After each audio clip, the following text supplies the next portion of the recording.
Hey everyone, it's Lauren, and I just wanted to make a little video about something that I actually get asked quite frequently, and I never feel like I have the appropriate platform to answer it fully, because a lot of times when people ask you things about your life, they really don't want to know the whole thing. They just want like a little snippet. But this question is, how do you get your kids to eat X, Y, and Z? How do you get your kids to eat that? How do you get your kids to eat salad? How do you get your kids to eat vinegar? How do you get your kids to eat this, that, or the other? People are asking, they ask me that all the time because when we're out and about, they see my kids eating interesting non-kid foods, and a lot of people get confused by that. So they say, how do you blah, blah, blah? And I say, oh, well, we just practice at home. And that's about all I tell them. But I feel like that is the worst answer because it doesn't give any information about what we actually do. And if I went ahead and told them what we actually do, they'd probably not even care. So I just want to throw it out there. This is what we do to get our kids to eat stuff. So our oldest, he has sensory issues. So a lot of foods bother him. The texture or, the way it goes down, the temperature, whatever. He has sensory issues. So we knew right away that we were either going to cater to this or we weren't going to allow it because it would be disastrous if we allowed it.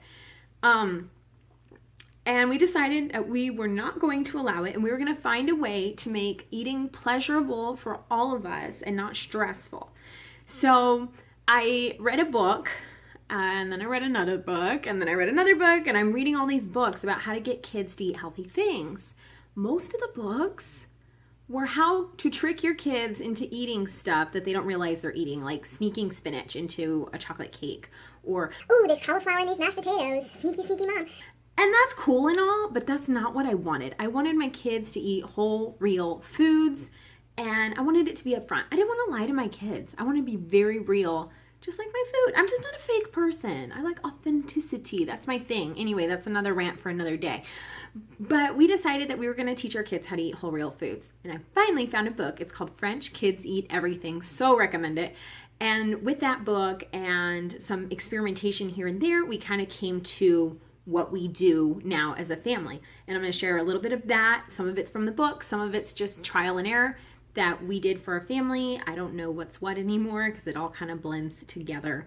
It's been so long since I've read that book. But anyway, so the main thing about getting our children to eat their food was getting them involved in the production of it. And for us, that meant having a garden. We started really small.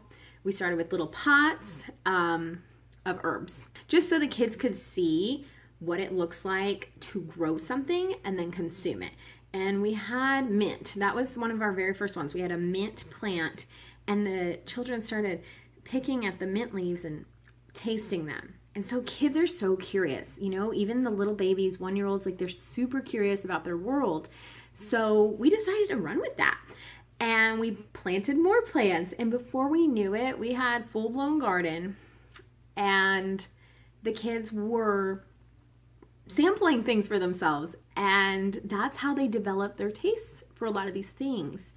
We had a winter greens garden, and there was a ton of kale in it. There was spinach. There was Swiss chard. We might have had collard greens. I don't remember. But we just had a whole lot of greens, and the kids got to sample it. They would just be outside, and they'd grab a leaf, and I told them, you are welcome to grab the leaf. You just have to be gentle with the plant. I taught them how to trim it off and where to trim it off from, and they sampled it. That's how they learned to like salad. I didn't have to do a thing except plant a garden and maintain it. I did. So in that way, it was a lot of work. Just recently, we got chickens, and so they get to see their morning omelets that from start to finish, feeding those chickens, caring for them, being gentle with them, taking the eggs, and thanking the chickens for them. I'm really big on that. It's like I'm so grateful for the food from the garden, from the earth, and from the chickens. It's just a sense of gratitude that I'm trying to show my children. So when they see that appreciation from me for the foods, it carries over. It's not just like a fake thing that we got and we zapped in the microwave and like there's nothing of substance attached to it. Like it is a very personal thing that we put, effort into. So they see that and it helps. Like it really does. I've had nieces and nephews who may not eat certain things that'll eat out of my garden, which is cool. Like kids really like gardens. And you don't have to have a lot of space. You can start small, like just one herb or whatever. So that's one way. And then we kept going with that, getting them involved by allowing them to cook things at a very early age, with supervision, of course. And my oldest is just now getting stove privileges, but the youngest one can mix stuff up, and I'll let him taste test as we're going along. I call it my little chef. I have a little chef every day. We rotate if one or the other is the little chef. And as our third one gets older, he'll start being rotated in. And they love being little chef. They give suggestions. I ask them, is this too salty? Too sweet? So we try to foster a genuine curiosity about their preferences, their tastes, and really honor that. Now, this leads me into another thing that we do. Even if they don't like something, they still have to try it. And not just once. It's not like, oh, you tried tomatoes and you don't like it? Okay, that's good. It's, you tried tomatoes today and you're going to try tomatoes tomorrow and the next day. And I don't serve them like big portions of the things that I know they don't like, but I give them a tiny bit just so they can try it every time. Because, and this is from the book, I remember, it's like toilet training. If a child has an accident and doesn't go in the potty, you're not going to say, oh, well, this kid's doomed. They're never going to go in the potty. You don't do that. And similar with food. You can't just be like, oh, he tried mushrooms and he hated it and he's never going to like mushrooms ever. You're giving up.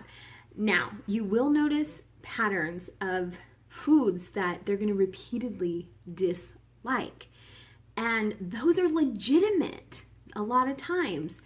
And sometimes you'll notice foods that sometimes they like and sometimes they don't like. And you can kind of really hone in on your child's preferences and make meals that they love alongside of those meals that are going to be, the meals that they're practicing and whatnot. And you do both. So that's something that we do. That's our saying. You don't have to like it, but you have to try it.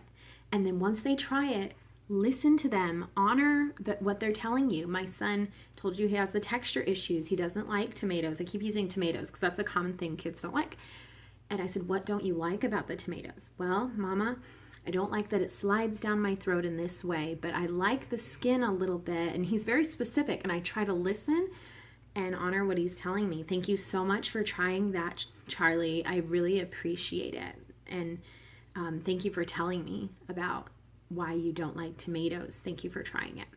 And then we move on. And we don't make a fuss about it. We don't say, well, if you don't finish your tomatoes, you're not getting dessert. We don't do that. We don't do that. Because that leads to another thing, which I've been kind of bad about this one lately. Kind of really bad, but I'd like to get back into doing it better. Food is not a reward. It's not a pacifier. It's not like... It's so easy when your kids are acting up or whining or whatever, just to hand them some crackers or hand them some, whatever the case may be. Like, we got to get them quiet, give them some food. Or, they're saying, Mom, I'm hungry. Okay, eat a banana. Like, that's not ideal in our house, because what it leads to is further pickiness, because they know they're going to get something eventually. So when those meal times come around, they're not so concerned with eating what they're eating because they know snack time's going to roll around. So if you really limit snack times to maybe one good snack, like an after school snack or mid-morning snack, whatever works for your family. But if you limit it to that one snack and then the rest are just scheduled meal times, they will be less likely to hold off, or at least my kids were.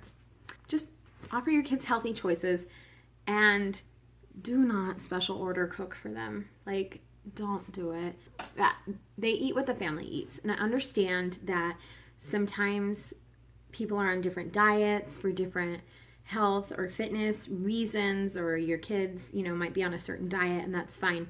But generally speaking, they can eat what you eat, and you really don't need to modify it. Maybe you need to cut it, but you don't really need to modify it. And this might seem strict and harsh, but if you talk to my kids, they have really positive outlooks on food. They are all foodies. They love eating. It's just a pleasure for them, because we're not going to punish them with food or hold it over their heads. It's just nourishment, and it's a gift, and we try to foster gratitude, and at the same time not abuse it for what it's not.